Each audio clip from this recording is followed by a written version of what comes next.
Hi, this is Benjamin, founder of Farmagain. We've been in the recent past shooting a lot of videos, posting a lot of videos about precision agriculture, intercropping within coconut farms because, as we have said before, coconut by itself may not be profitable, but with intercropping it can be made into a very highly profitable venture. So in that series, today we are in a farm in Anakatti, actually near Anakatti, and it is a very well maintained farm. First of all, it is a coconut plantation, and the farmer has started to do very scientific intercropping and also scientific precision farming. So that is what we are going to see today in detail. And before that, I'll tell you a couple of information which I already have said in the past. First, in 2023, we were selected as one of the top innovators of India by the government of India. That is something I had already spoken about. The second, so to tell you a little bit about Tron, this is not yet another product. As I have said before, this is a technology that was built based on the science of evapotranspiration. And in fact, the reason we got this award last year as one of the best innovators is also because of this. And also to highlight, core of our patent is also about evapotranspiration based science converted that into technology. That's a base for our patent also. The third, Farmagain now is going global. We are very active in Southeast Asian countries and also the Middle East. In fact, to very specifically give you an information, on the 15th of August 2024, the Agriculture Minister of Indonesia announced that Grotron is going to be their precision farming partner or technology that they are going to use to promote precision farming. So in that regard, we are also quite active in Indonesia, trying to bring up the Indonesian farmers also into the precision farming net. So with that, let's take a look at this farm. Let's get introduced to the farmer who has spent passionate time, money and energy in making this farm a wonderful farm. And in a hypothetical world, I must say, before even we start speaking with him, if everybody somehow makes farms like this, I'm sure, although the initial cost may be high, it is a sure shot way to get into a sustainable and profitable agriculture. So the interesting farmer mentioned is Mr. Kannan. Hello, sir. Vanakkam, sir. Very nice meeting you. Thank you. And like I said, fantastic effort. And I think you are really on the path towards great and profitable farming. We are trying our level best to see that it is coming up nicely. Yeah, I'm sure. But initial struggles will be there. Yeah. Let us hope that it will come up nicely. Yeah. Okay. Sir, when I see this farm, I could see the kind of effort that we have put in. And you mentioned to me you started this whole thing in October 2023. It has been almost a year. So could you give some brief of what you did, how you got into precision farming, and where do you stand today? See, actually, though river water we are taking, for water we have no problem. However, we thought of going for precision farming by way of giving the right amount of water for the plant, what is needed only. Initially, the land was having lot of ups and downs and with a lot of stones and all those things. So slowly, step by step, gradually we have removed the stones and to the extent possible, we leveled the lands so that it will be easy for in future to maintain it. And the main thing is, as you said, we thought of keeping the topsoil untouched, or to the extent possible, we ensured that the topsoil is not going down, so that because I have a consultant by name Mr. Ponpandi, he has suggested that topsoil should not be disturbed like that. So we kept the soil aside. After leveling, we just spread the topsoil so that it maintains its originality. Okay. That's how we started. Okay. So I think this is something I really want to highlight to the viewers.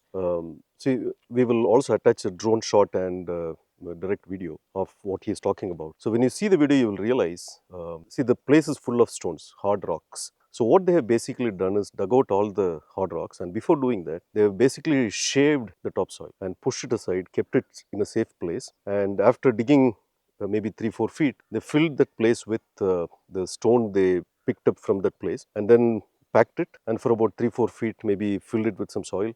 And on top of that, they've actually again replaced the topsoil that they took away from that place. It is a massive effort. In fact, we keep talking about this topsoil, we keep talking about aerobic condition that is required for a plant to survive. And why topsoil is important? Because that is the only place where the aerobic environment is active. The aerobic microbes can be active, the root zone can be active. So the effort they've taken is, enormous, like I said.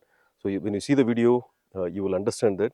Sir, this is a massive thing that you have done, maintaining the topsoil. Yes. Because a lot of people, they remove, flatten it, really yes, not yes. worry about the topsoil, but Yes, you've yes. really taken a big effort in Yes, keeping sure, that. sure. I think that is going to be another factor that is going to help you succeed. Thank you. We hope so. Thank you. Sir, I have a couple of observations, and I Okay. want to ask you a few questions again based on these observations. One, you have gone with proper drip irrigation. Yes. This place, as far as I know, is known for flood irrigation because the river is close by. And there are some people, maybe they use sprinklers, but I don't think I've seen drip irrigation in this locality. That is one. And the second, so you've already planted arecanut seedlings. We always suggest people to plant when it only has 2 or 3 leaves. Leaves. Yeah. But generally, people believe they should only plant after it grows to 2-3 feet. Okay. Right? And this is the best way of planting, and you have done that. That Okay. is observation 2. The third observation I have is usually, whether it is coconut or arecanut, people have the tendency of digging. Say, for example, coconut, you dig 3 feet and then plant it underneath. If it is arecanut, maybe a foot and a half to 2, and then still plant it underneath. But then you have actually planted it on the surface, which is how it is supposed to be. Supposed to be. Yes. So I'm curious to know, how did you get all these things right? Actually, arecanut and nutmeg farming is new to me. So that I started using the consultancy service of Anand Agro Services when Mr. Ponpandi is assisting me. So for the technology and the manner of plantation and type of seedlings or saplings choosing, everything I left to him. Okay. So he only suggested that we need not dig too much for the arecanut. As you rightly said, after when the plant grows, the roots will be on the upper level of soil only. So there is no need for digging too much like that. So I followed it. As far as drip irrigation is concerned, from the initial stage itself, I was thinking we have to use right amount of water and just needed water, so that we are not wasting the water, as well as we are not feeding the weed. So I have decided to go for a drip irrigation. So I have chosen, as far as drip is concerned, I thought Netafarm is the best farm. So I have gone with Netafarm. On seeing the performance and write-ups and market survey, I chosen not for automation, I chosen Tron. So it is working well. Okay. 50% we have planted, and still the development is going on, leveling and all those things. I hope that will be completed by October. Okay. Okay. So, I mean, again, I can't resist from appreciating you more and more and more. Just to give a few points about this, the goodness of what has been done. So, the arecanut plants, if you plant it a foot and a half or 2 below the surface, what is going to happen is that the root zone growth, the initial root zone growth is going to be in the anaerobic area, and the roots have to struggle to come to the aerobic level before they can actually sustain, survive. But in this condition, from day one, the plants are going to grow, the roots are going to grow in the aerobic area. Therefore, the white root penetration will be much faster, and because of which the yield also can be much earlier. And we have already seen a video from a farm in Pollachi, where we saw the arecanut plants had grown almost this big. You can watch that video again in about 3.5 years from the date of planting. And I am very hopeful these plants also will get to the same stage. In about 3 to 3.5 years, these will get to, in fact, proper yield, unlike what people say 5-6 years. In about 2.5, 3.5 years maximum, these plants will certainly get into proper full harvest. That is one. The second, the other plan he has is also to go with nutmeg as an intercrop in between. And in fact, if you look at the structure of this farm, although it is supposed to be a coconut plantation, for some reason the previous owners had planted with huge spacing between trees. Yes. Usually the maximum I've seen is 30 feet. This is far more than 30 actually. Yes. It is good to have a better spacing, because then the photosynthesis will be optimized, because more leaves will be able to absorb sunlight. But in this case, the space is even more than what is necessary. Therefore, you have enough space for you to go do your intercropping activity. And so the nutmeg, like I have said always, is a very, very profitable crop. So in about, like I said, around 3 years, this is going to generate good revenue. Nutmeg also, in about 2.5-3 years, you can watch the same video from the nutmeg, from the arecanut and nutmeg farm from Pollachi. Also is going to give you, in about 2.5 years, some yield. The flowering will start, some fruit setting will happen. But 3.5-4 years, it will get to an excellent yielding stage. And therefore, 3 years to 4 years from today, both arecanut and nutmeg are going to perform great and are going to give superb harvest and revenue therefore. But in the meanwhile, until that point in time, he has also chosen to go with banana as the intercrop. An excellent intercropping for these types of crops. And this is going to give probably the first yield in about 11-12 months, and again subsequently in another 10 months. Maybe you can go for a maximum of 3 or at max 4 cycles. So the planning is great, and also the way he has gone for drip irrigation is awesome. In a place where flood irrigation is the order of the day, he has understood the science that the plants need only moisture at the root zone. They don't necessarily have to be dumped with water.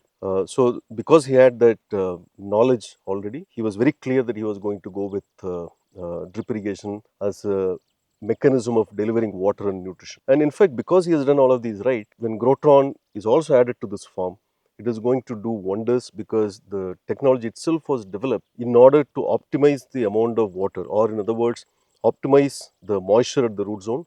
Therefore, the topsoil is maintained with right aeration and right moisture, so that it is absolutely conducive for all the plants to penetrate the root zone in search of minerals, and they will be able to absorb as much minerals as they need during photosynthesis and perform to their peak. So therefore, this forms the basic tenets, the basic ingredients at the very beginning is so solid. So the foundation is so strong that the journey towards profitable and sustainable farming here is a practical possibility. This is Grotron crop marshal. So this is basically fully solar powered. You don't need a separate grid wiring to be brought to this device. So this has a small lithium ion battery within this, with which it actually operates. And you can see two wires going, one to this direction, the other is towards the other direction.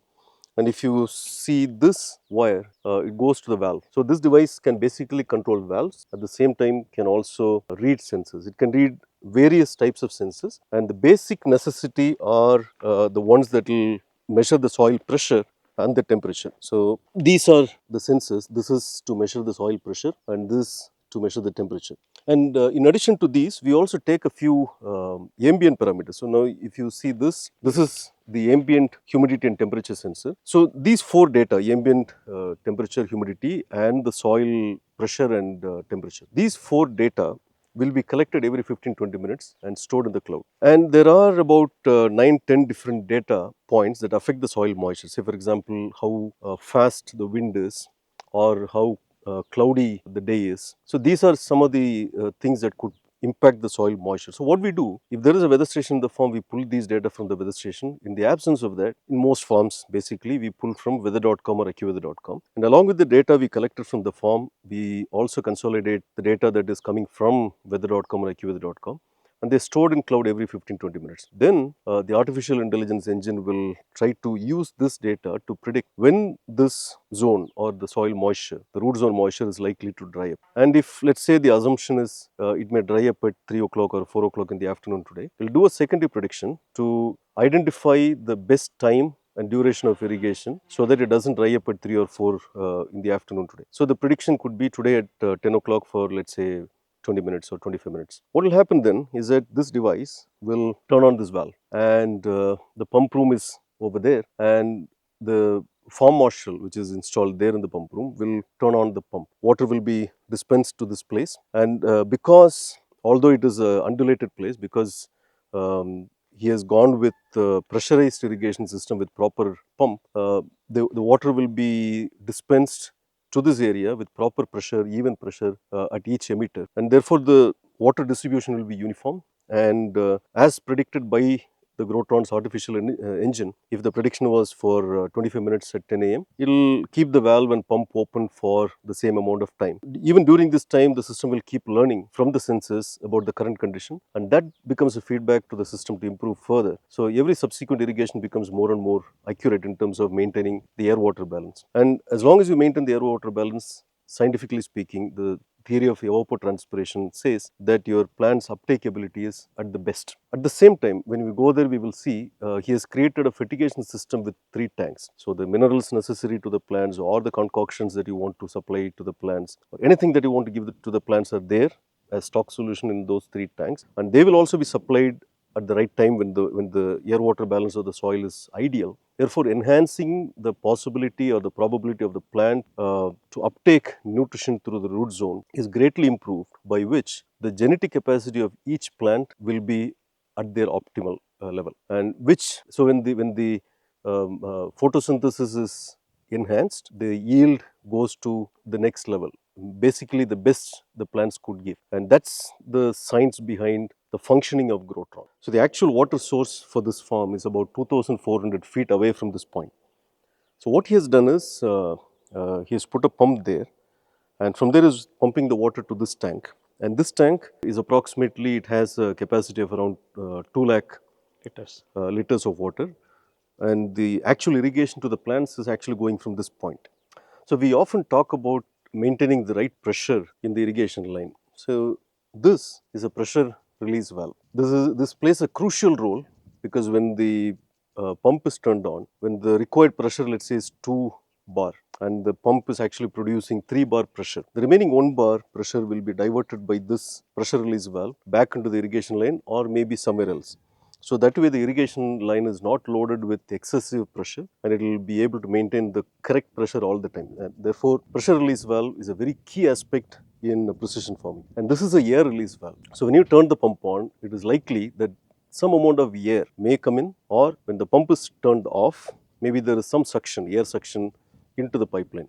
And it is very important to get rid of these air bubbles so that it does not impact the pipeline. It could actually cause damages to the pipeline. So installing the right air release valve is also one of the key aspects of maintaining the right pressure and safety of the pipelines. So this farm, I think you started developing in October last year. It is almost a year now. Yeah, we are in yes. September 2024. Yes. So you can still see the leftover materials because the farm is still getting ready. I think you are going to start using the fertigation system now. Shortly. So far in the last 1 month, I think only irrigation has been going on. So you have 3 tanks here. Right. So what is the idea behind 3 tanks and the 3 tank fertigation system? See, to give fertilizer to the plants, we plan to give it right quantity or just needed quantity rather than giving excess or short. So that if we give it liquid fertilizers or fertilizer in the form of liquid matter, we will be able to give equal distribution among all plants, right quantity. For that only we planned like this. Since the plantation took place only a month back, we are yet to give any fertilizers. So we plan to give shortly in a week or 10 days. I think great understanding of the fertigation system, because one, like you said, the fertigation is best delivered, the nutrition is best delivered through the drip system, and this kind of 3 tanks for stock solution, give different stock solution and in each tank and let the system handle. So that way you're not dependent on people to give a certain amount of fertilizers to a spot. It all happens automatically with the right quantity measurement. What you see here is Farm Marshal Pro. This is Series 3 that was launched in July 2023. This has the ability to operate pumps, several pumps. This can control fertigation, this can control backwash, this can also measure several tanks levels, and when the irrigation tank water level goes down, it can automatically turn on pump elsewhere and fill this tank. So maintaining a level of irrigation tank also can be done by this controller. So basically this is an all-in-one controller which can pretty much do all activities that is necessary for a farm, all bundled within one box. And as you see here, there are 3 tanks for fertigation, and I would say if you have 4 fertilizers, keep 4 tanks. If you have 3 fertilizers, keep 3 tanks. That will reduce your effort of juggling between different fertilizers or different organic concoctions. And this structure, each tank is connected through a filtration system to the fertigation unit, and the way fertigation unit functions basically is by creating a low pressure. So when the mainline water goes and this pump, this is called the fertigation pump, and when both of them operate, the low pressure will be created, and the low pressure in turn creates suction. And because there is a suction created, when this valve is open, for example, if the fertigation has to go from this tank, this valve is open, and because there is a suction created due to the vacuum, this liquid will flow through this. Now, to get the right vacuum, to get the right suction, it is important to have reasonably good electricity, the proper voltage. Only then you get the right suction. And once the suction is created, this has to theoretically go. But in spite of suction, if the liquid doesn't flow, then that would mean that this filter has to be clean. Maybe this is choked. And sometimes what also happens is this tank, although the output will be taken a couple of inches from the bottom, there could still be some sediments stagnant at the bottom of the tank. So what we now do in the recent past is that we have started adding a blower to the system, which will continuously blow air into the tank and keep mixing it, which we have seen reducing greatly the incidence of these lines getting blocked. So for each of these tanks, there is a valve. So depending on which fertilizer has to be supplied, the valve will automatically open and the liquid will be sucked into the main line, and it is also measured. And if you see these tanks, they're all fitted with sensors also to understand the actual quantum of liquid that is available in the tank. And as you move further to this place, this is a gravel filter, and we have actually automated the backwash of this gravel filter, but we haven't automated in this form the disc filter. So how it works is, when the regular irrigation takes place, this valve will be open and this will be closed. So water goes from the top of the line into the tank, flows this way and comes out. In that process, because there is sand inside, the sediments will be blocked on top and the clean water goes through this pipe, and the disc filter further cleans the water and then flushes out to the main line. And when the pressure drops, what will happen is this valve closes automatically and this will open. So water comes from the bottom of the tank. So the deposited dust on top will be flushed out because the water gushes in from the bottom through this, and this valve also will automatically open and the water goes out. So that's how the auto backwash system functions. You see these small stones, basically the gravel. So this tank, the gravel filter, is filled with these gravels. Now, depending on the capacity of each tank, there will be certain level to which you will have to maintain these gravel. And what it does is, when the water flows into this, these gravel filter out all the filth. It could be leaves or some sediments. They are all filtered out in this filter using these gravels. But over time, what will happen is, as we start doing more and more irrigation, because of the water pressure and because the stones touch each other, the shape of these stones will change, and eventually they'll become fine particles. And when they become fine particles, they escape from this filter, enter into the main line, they block the laterals, they also block the solenoid valves. So it is very important to maintain these stones at a decent size. So your provider would have told you the size at which you have to maintain this. So when it becomes small, when it becomes thin or becomes powdery, much before that, it is very important that you change this.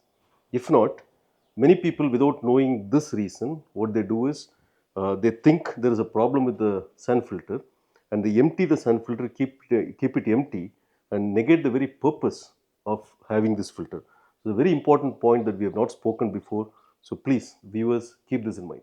This is a topsoil pile that I was talking about. He has taken a huge pain of shaving the land and removing the topsoil, keeping it here, and then again filling it back after the land leveling is done. And this is one farm out of many farms that we often see. I think on day one is destined for great success in the near future. I'm really happy about that, and the kind of effort that you've taken will certainly pay off. And the information that we spoke in this video, I guess, would be of some help to you. And I hear from a lot of people that they watch videos and they get some tips from those videos and implement in their farms. And if you have anything like that, please do experiment. And if you think this can be of help or use to some of your friends, please do share. And if you want to get notified of our future videos, please do subscribe. And until we see you in another useful video, see you. Bye bye. Thank you. Thank you, sir. Thank you, sir. Thank Nice you. meeting you. Nice Thank you. meeting you. Bye. Thank you very much.